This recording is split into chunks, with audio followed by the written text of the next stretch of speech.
Hi friends, எல்லாருக்கும் வணக்கம். இவ்வளோ நாளாக நம்ம லேர்ன் இங்கிலீஷ் எவ்ரிடே சேனலில் வந்து இங்கிலீஷ் ரீடிங் ரைட்டிங் ரிலேட்டடாக நிறைய வீடியோஸ் நம்ம வந்து போஸ்ட் பண்ணியிருக்கோம்.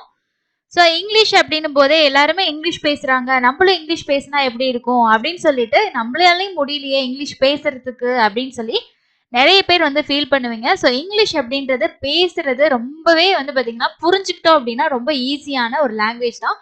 அதே மாதிரி தான் நம்ம ரீடிங் பண்ணுறதுக்காகட்டும் ரைட்டிங் பண்ணுறதுக்காகட்டும் அதுல இருக்கக்கூடிய பேசிக்கான விஷயத்த இது இப்படிதான் அப்படின்ற விஷயத்த நம்ம புரிஞ்சுக்கிட்டோம் அப்படின்னா எந்த ஒரு விஷயமும் மக்கப் பண்ணாம நம்மளால ஈஸியா வந்து கத்துக்க முடியும். இன்னைக்கு வந்து இங்கிலீஷ் பேசுறதுல என்ன விஷயங்கள் இருக்குது, அதோட பேசிக் என்ன அப்படின்றதான் இந்த வீடியோல பார்க்க போறோம். ஸோ இவ்வளவுதான் இருக்கா இங்கிலீஷ்ல அப்படின்றத நம்ம தெரிஞ்சுக்கணுன்றதுக்காக தான் இந்த வீடியோ நான் உங்களுக்கு போஸ்ட் பண்ணிருக்கேன். ஸோ இதுக்கப்புறம் தொடர்ச்சியா நம்ம இங்கிலீஷ் ரீடிங் ரிலேட்டடாவும் வீடியோஸ் வந்து போஸ்ட் பண்ணலாம்னு சொல்லிட்டு இருக்கோம். ஸோ நீங்களும் இங்கிலீஷ்ல பேசணும் அப்படின்னு சொல்லி ஆசைப்படுறீங்கன்னா கண்டிப்பா வரக்கூடிய வீடியோஸ் உங்களுக்கு ரொம்ப யூஸ்ஃபுல்லா இருக்கும். ஸோ எனக்கு இங்கிலீஷ்ல 26 எழுத்தை தவிர வேற எதுவுமே தெரியாது அப்படின்றவங்க கூட ரீடிங் ரைட்டிங் கத்துக்க முடியும். அதே மாதிரி உங்களால பேசவும் முடியும் அப்படின்றது ஒரு முக்கியமான விஷயமா இருக்கு. ஸோ இன்னைக்கான லெசன்ல நம்ம வந்து இங்கிலீஷ் பேசுறதுக்கு தேவையான பேசிக்கான விஷயம் என்னென்ன இருக்கு, இங்கிலீஷ்னா இவ்வளவுதான் இவ்வளவு ஈஸியா இருக்கா அப்படின்றத தெரிஞ்சுக்கிறதுக்கான ஒரு வீடியோவா தான் உங்களுக்கு வந்து இருக்கும். ஸோ இன்னைக்கு இங்கிலீஷ் ஸ்பீக்கிங் ரிலேட்டடாக இருக்கக்கூடிய ஒரு பேசிக்கான இன்ட்ரடக்ஷனான விஷயங்களை தான் இதில் நான் உங்களுக்கு சொல்ல போகிறேன். ஸோ இதை நம்ம பேசுறதுக்கு அப்படின்னு சொல்லிட்டு எடுத்ததுமே நிறைய பேர் சொல்லுவாங்க உனக்கு கிராமர் தெரிஞ்சுக்கணும், இல்லைனா நீ வந்து டென்சஸ் ஃபுல்லாக நீ மெமரி பண்ணாதான் உன்னால பேச முடியும் அப்படின்ற மாதிரிலாம் சொல்லுவாங்க. ஸோ அந்த மாதிரி நம்ம மக்கப் பண்ணி பண்ணி பண்ணி தான் பேசணும் அப்படின்றது கிடையாது. ஸோ ஃபர்ஸ்ட் பேசிக்காக என்னென்ன விஷயங்கள் நம்ம தெரிஞ்சுக்கணும், ஸோ இவ்வளோதான் இங்கிலீஷில் இருக்கான்றதை இன்னைக்கு நம்ம பார்க்கலாம். ஸோ இதுதான் ஃபர்ஸ்ட் டைம் நம்ம சேனலுக்கு நீங்க வரீங்க அப்படின்னா கண்டிப்பா சேனலை சப்ஸ்கிரைப் பண்ணிட்டு பக்கத்துல இருக்கக்கூடிய பெல் ஐக்கானே பிரஸ் பண்ணி ஆல் அப்படின்ற ஆப்ஷனை செட் பண்ணி வச்சுக்கோங்க. வாங்க இன்னைக்கான லெசனை ஸ்டார்ட் பண்ணலாம்.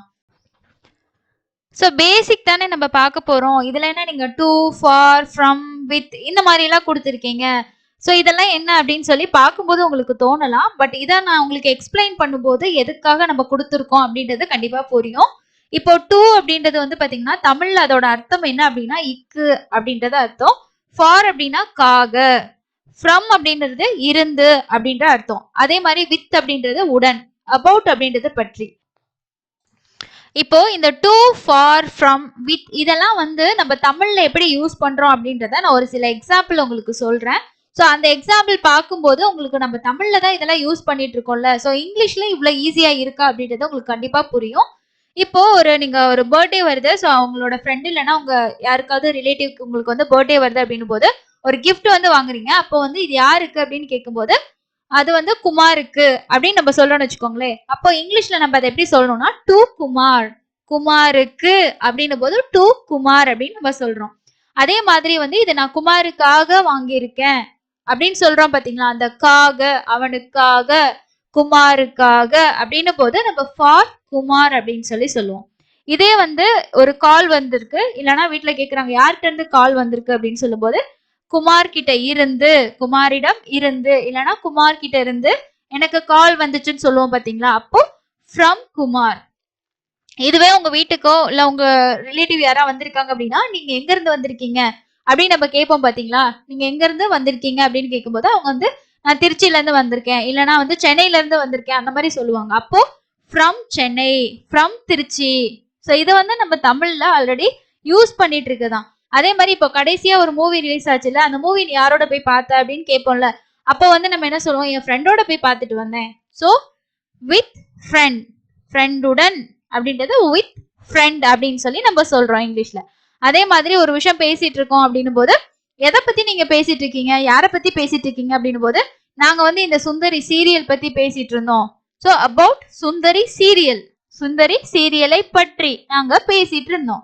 ஸோ இவ்வளவுதான் வந்து பாத்தீங்கன்னா இதுல இருக்கிறது. இதை பார்க்கும்போது டு, இக்கு, ஃபோர்க்காக, ஃப்ரம் இருந்து அப்படின்ற மாதிரி உங்களுக்கு தெரியும்.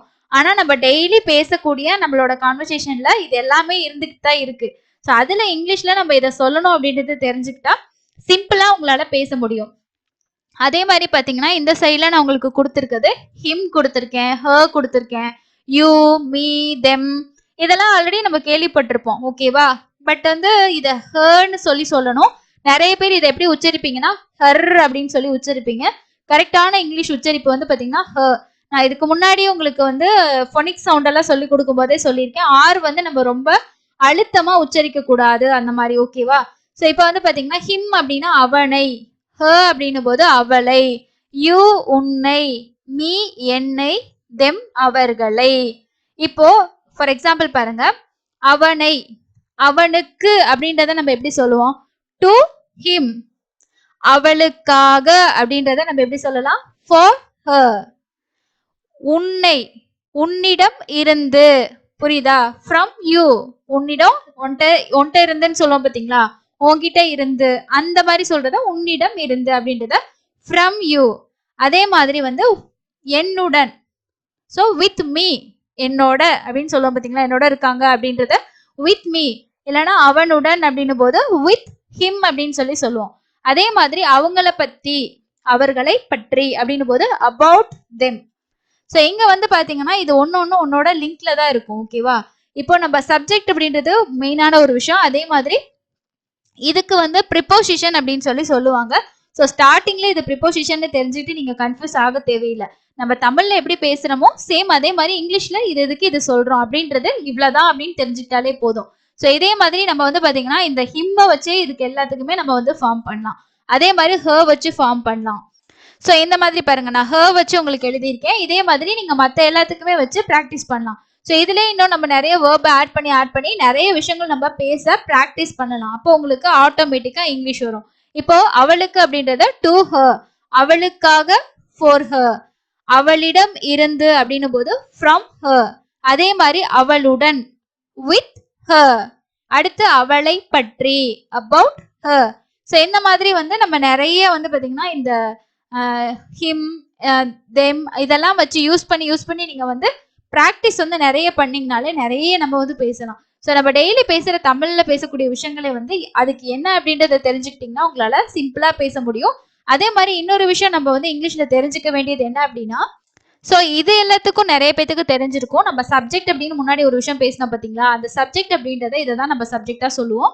ஸோ பேசுற சப்ஜெக்ட் இதுதான். நான், நாங்க, நாம, நீ, நீங்க, அவன், அவள், அது, அவர்கள் அப்படின்றத நம்ம தமிழ்லயும் பேசுறோம் இல்லையா? சேம் அதே தான் இங்கிலீஷ்ல. இப்போ ஐ அப்படின்னா நான், வி அப்படின்றது நாம் இல்லைன்னா நாங்கள், நாம இல்லைன்னா நாங்க அப்படின்னு சொல்லுவோம் பார்த்தீங்களா? அது யூ அப்படின்ற போது நீ அப்படின்றதுக்கு சொல்லுவோம். ஒரு ஆளுக்கு நீ, உங்களுக்கு முன்னாடி நிக்கிறவங்கள நீங்க இண்டிகேட் பண்ணி சொல்லும் போது நீ அப்படின்னு சொல்லுவீங்க. ஸோ 2-3 பேர் இருக்காங்க அப்படின்னா நீங்கள் அப்படின்றத நம்ம சொல்லுவோம். அதே மாதிரி அவன், ஹி அவன், ஷீ அப்படின்னு போது அவள், இட் அப்படின்னு போது அது. ஸோ இட் அப்படின்றது வந்து பாத்தீங்கன்னா நம்ம பெட்ஸுக்கு எல்லாம் வந்து சொல்லுவோம் இட் அது அப்படின்னு சொல்லிட்டு. அதே மாதிரி அவர்கள் தே. ஸோ இது எல்லாமே வந்து பாத்தீங்கன்னா சப்ஜெக்ட். ஸோ இவ்வளவுதான் வந்து பேசிக்கா இங்கிலீஷ்ல நம்ம தெரிஞ்சுக்க வேண்டிய விஷயங்கள். அது மட்டும் இல்லாம இவ்வளவுதான். ரொம்ப வந்து பாத்தீங்கன்னா நம்ம ஒரு புதுசா ஒரு லாங்குவேஜ் கத்துக்க போறோம், நிறைய ஒகேபுலரி தெரியணும், அதே மாதிரி கிராமர்ல எல்லா விஷயமும் தெரியணும், எல்லாமே தெரிஞ்சா மட்டும்தான் நம்மளால பேச முடியும் அப்படின்ற ஒரு விஷயத்த நம்ம ஃபர்ஸ்ட் சேஞ்ச் பண்ணோம். ஓகேவா? நம்ம தமிழ்ல எப்படி பேச கத்துக்கிட்டோமோ சேம் அதே மாதிரிதான் தமிழ்ல இருக்கிறது அப்படியே நம்ம வந்து இங்கிலீஷ்ல பேசுறதுக்கு என்ன மாதிரி இதுக்கு வந்து மெயினா நமக்கு தேவையானது பாத்தீங்கன்னா டென்சஸ். ஏன்னா தமிழ்ல நம்ம எப்படி பேசும்போது இறந்த காலத்துல, அதாவது பாஸ்ட்ல முடிஞ்ச ஒரு விஷயத்த முடிஞ்சிருச்சு அப்படின்னு சொல்றோம் பாத்தீங்களா? அதே மாதிரி அதை எப்படி நம்ம பாஸ்ட்ல சொல்லணும்ன்றதை இங்கிலீஷ்லயே தெரிஞ்சுக்கிட்டோம் அப்படின்னாலே நம்மளால பேச முடியும். அதே மாதிரி டென்சஸ் மட்டும் ஓரளவுக்கு உங்களுக்கு தெரிஞ்சதுனாவே உங்களால ஈஸியா வந்து பேச முடியும். ஸோ அடுத்தடுத்த லெசன்ல நம்ம வந்து டென்சஸ் பத்தி பார்க்கலாம். ஜஸ்ட் இது வந்து ஒரு இன்ட்ரோ தான். ஓகேவா? இங்கிலீஷ் பேசுறது ரொம்ப கஷ்டம் அப்படின்னு நினைக்கிறவங்களுக்கு இல்ல, இது ரொம்ப ஈஸி தான், நம்மளால பேச முடியும், இந்த விஷயத்த லேர்ன் பண்ணிக்கிட்டா நம்மளால பேச முடியும்ன்றத தெரிஞ்சுக்கிறதுக்காக தான் இந்த லெசன். ஸோ இதே நம்ம சேனல்ல வந்து பாத்தீங்கன்னா இங்கிலீஷ் ரீடிங்கே தெரியாதவங்க கூட எப்படி லெட்டர்ஸோட சவுண்டை வச்சு நம்ம தமிழை போலயே இங்கிலீஷ் ரீடிங் பண்ணலாம்னு சொல்லி நம்ம நிறைய பேருக்கு சொல்லி கொடுத்துருக்கோம். அதே மாதிரி எழுதுறதுக்கும் நம்ம மெத்தட் வந்து சொல்லி கொடுத்துருக்கோம். அதை ப்ராக்டிஸ் பண்ணியே நான் எனக்கு வந்து ஜஸ்ட் ஒரு 26 லெட்டர்ஸ் மட்டும் தெரிஞ்சது. இன்னைக்கு என்னால வந்து ஒரு 3 எழுத்து இருக்கக்கூடிய வார்த்தைகளே ஆகட்டும், ஒரு 5 எழுத்து வார்த்தையாகட்டும் என்னால படிக்க முடியுது அப்படின்னும் போது நம்மளால கண்டிப்பா இதோட பேசிக் தெரிஞ்சாலே ஈஸி தான். ஓகேவா? ஸோ இந்த லெசன் இன்னைக்கு உங்களுக்கு இந்த இன்ட்ரோ வந்து நல்லா யூஸ்ஃபுல்லா இருந்திருக்கும்னு நினைக்கிறேன். தொடர்ச்சியா அடுத்தடுத்த லெசன்ஸ் நிறைய வரும். இதுக்கு முன்னாடி நிறைய நம்ம வந்து வீடியோஸ் வந்து போஸ்ட் பண்ணியிருக்கோம். ஸோ இந்த வீடியோ பத்தின உங்களோட கமெண்ட்ஸை மறக்காம கமெண்ட் செக்ஷன்ல போஸ்ட் பண்ணுங்க. ஸோ அடுத்து இன்னொரு யூஸ்ஃபுல்லான வீடியோல மீட் பண்ணலாம். சேனலை சப்ஸ்கிரைப் பண்ணாம தான் கண்டிப்பா சப்ஸ்கிரைப் பண்ணிக்கோங்க. லேட்டஸ்டான வீடியோஸ் எல்லாம் செக் பண்றதுக்கு மறக்காம பெல் ஐக்கானை பிரஸ் பண்ணி நோட்டிபிகேஷனை ஆன் பண்ணிக்கோங்க. தேங்க்யூ.